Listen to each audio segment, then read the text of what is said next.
In the ancient myths, when Paris of Troy was asked to award the golden apple to the fairest goddess, sparking the Trojan War, he was not holding a Red Delicious or a Granny Smith.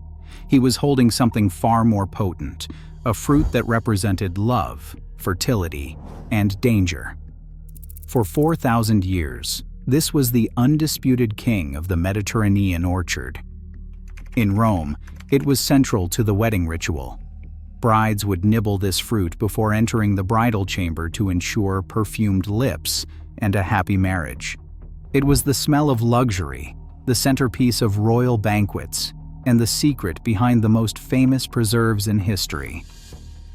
But if you find one in a supermarket today, usually hidden in a dusty corner during the holidays, it seems like a cruel joke. It is fuzzy, lumpy, and rock hard. It looks like a pear that has been beaten up. If you try to bite into it raw, you will likely break a tooth on its woody flesh, and your mouth will pucker from an astringency that feels like sucking on a lemon peel. It seems inedible. This is the story of the quince, the golden apple of Aphrodite become the forgotten doorstop of the American grocery store.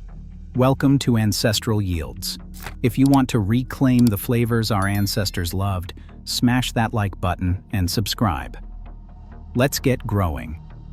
To understand the quince, technically known as Cydonia oblonga, you have to understand that it is a distinct botanical genus. While its cousin, the apple, has been aggressively bred for thousands of years to be sweet, crisp, and edible right off the tree, the quince has remained wild at heart. It retained its defensive characteristics to ensure its survival in the rugged hills of the Caucasus. Those gritty bits you feel in the flesh, those are stone cells, or sclereids. They are nature's way of protecting the seed from pests. The quince refuses to be eaten until it is ready, and in the case of this fruit, ready means cooked. But once heat is applied, a chemical miracle occurs. Raw quince is creamy white and unappealing. But when slow cooked, the heat breaks down the tough cell walls and releases anthocyanins, heat-stable pigments locked inside the flesh. These compounds react with the natural tannins in the fruit, turning the flesh a deep, translucent, glowing ruby red. It is a magic trick performed in a saucepan, requiring no artificial dyes to achieve a color that looks like stained glass. Nutritionally, the quince retained the density that modern apples lost. When you pit them against each other in the lab, the differences are staggering. The quince is a forgotten immunity booster. It packs approximately 15 milligrams of vitamin C per serving. Compare that to the standard grocery store apple, which offers a meager 4.6 milligrams. You are getting more than triple the antioxidant protection in the quince. It is a biological shield that our ancestors relied on before the advent of vitamin pills. Beyond vitamins, the quince acts as a mineral accumulator. It contains nearly double the potassium of an apple, clocking in at 197 milligrams compared to just 107 milligrams. It also boasts significantly higher levels of iron and copper, minerals essential for blood health and energy production. But the true power of the quince lies in its fiber, specifically pectin. It is one of the highest natural sources of pectin on Earth. Historically, this wasn't just food, it was medicine. The soluble fiber content is so high that Roman doctors prescribed stewed quince to treat dysentery and digestive inflammation. It acts as a soothing balm for the gut lining, vastly outperforming the fiber content of modern dessert apples. Furthermore, the peel of the quince is loaded with phenolic compounds, powerful antioxidants that fight oxidative stress. Studies show the antioxidant capacity of quince peel is significantly higher than that of apples and pears, providing a defense against free radicals that modern sugar bomb fruits simply cannot match. If you put marmalade on your toast this morning, you owe a debt to the quince. The word itself comes from the Portuguese word marmelada, which literally means quince paste. For centuries, before citrus fruits made their way north to England and the Americas, marmalade had 0 oranges in it. It was a solid, sliceable block of red quince cheese. It was so firm, you could cut it with a knife and serve it alongside sharp cheeses or roasted meats, a tradition that survives today in Spain as dulce de membrillo. In a world without refrigeration, the quince was the king of winter. Its high tannin and massive pectin content meant it was the ultimate preservation fruit. A raw quince, kept in a cool cellar, resists rot for months, filling the home with its incredible fragrance. Once cooked with honey or sugar, it could last for years. This longevity made it essential for survival. Throughout history, the quince was prized by the highest courts of civilization. Charlemagne ordered quince trees to be planted in all the royal gardens of his empire. In Tudor England, a refined version of quince jelly called cotignac was a luxury gift fit for royalty. It was valued not just for its taste, a complex floral honeyed flavor, but for its medicinal properties. It was believed to seal the stomach after a heavy banquet, aiding digestion and preventing the ill effects of gluttony. But the quince wasn't just for dessert. In the culinary traditions of Persia and Morocco, quince remains a savory staple to this day. It is stewed in tagines with lamb or duck. The fruit's tartness and tannins cut through the rich animal fat, balancing the dish in a way that a sweet apple never could. It represents a level of culinary sophistication, mixing savory, sweet, and sour that we have largely lost in the standard American diet, which tends to segregate sugar to the end of the meal. So why did we stop eating it? The decline of the quince wasn't a conspiracy by a nefarious group. It was a casualty of the Industrial Revolution and the increasing speed of American life. As the U.S. urbanized in the late 19th and early 20th centuries, people moved away from farm kitchens and into factories and offices. The metric for food shifted from nutrient density to convenience. The apple, which can be thrown into a lunchbox and eaten raw on a train or in a break room, won the war. A fruit that requires peeling, coring, and 2 hours of poaching simply couldn't compete in a society that was starting to value speed above all else. Then came the 1890s with a man named Charles Knox. He popularized granulated gelatin.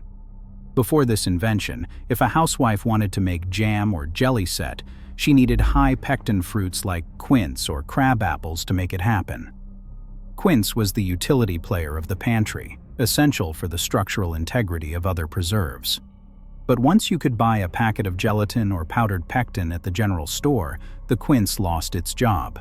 It was no longer necessary. By the 1920s, commercial orchards began ripping out their quince trees to plant more Macintosh and Red Delicious. The quince went from a pantry staple to an ornamental bush, lingering only in old farmyards and the memories of our grandparents, a ghost of a slower time. But the tide is turning.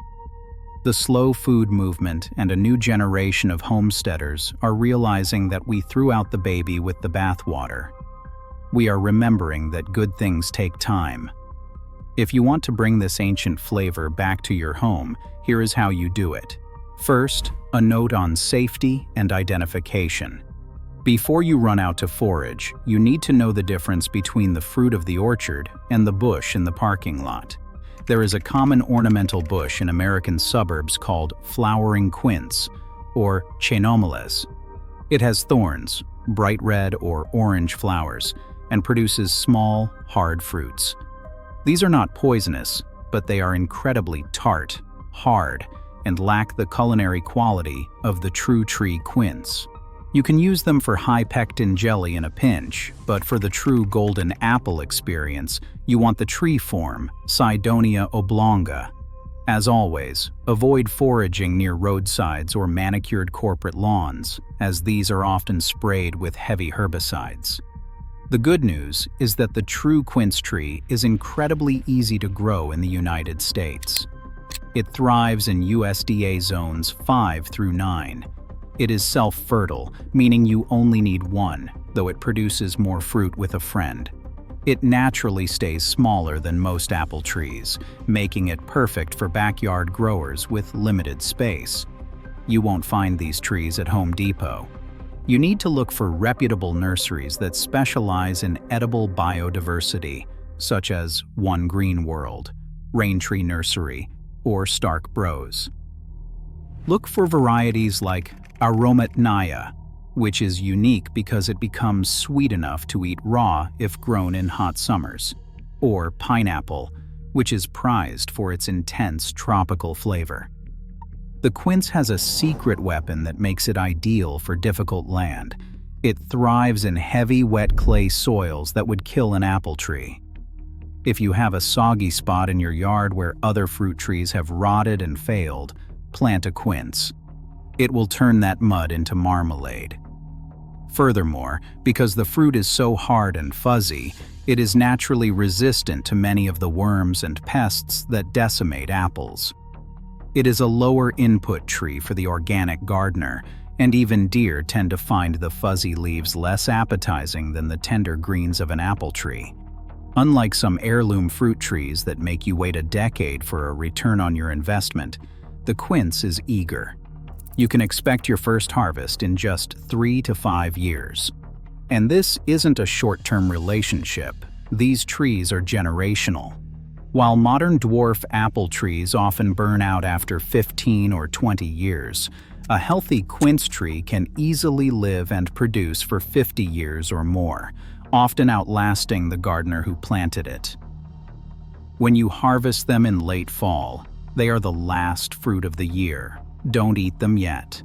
Bring them inside and put them in a bowl on your counter. Let them sit for 2 weeks. They will perfume your entire house better than any candle. When you are ready, peel them. Core them carefully as the core is woody and tough, and slow poach them in water with honey, vanilla, and a cinnamon stick. Watch the alchemy happen as they turn from creamy white to deep red.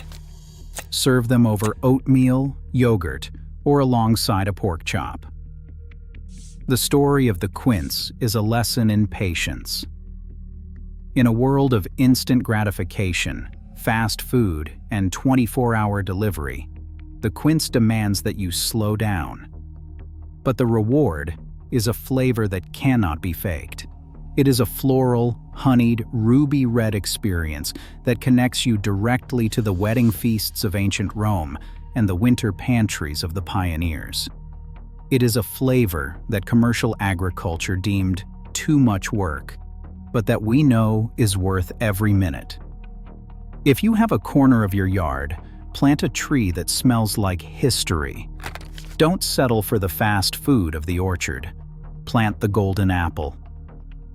If you enjoyed this deep dive into the lost flavors of the past, please like this video and subscribe to Ancestral Yields.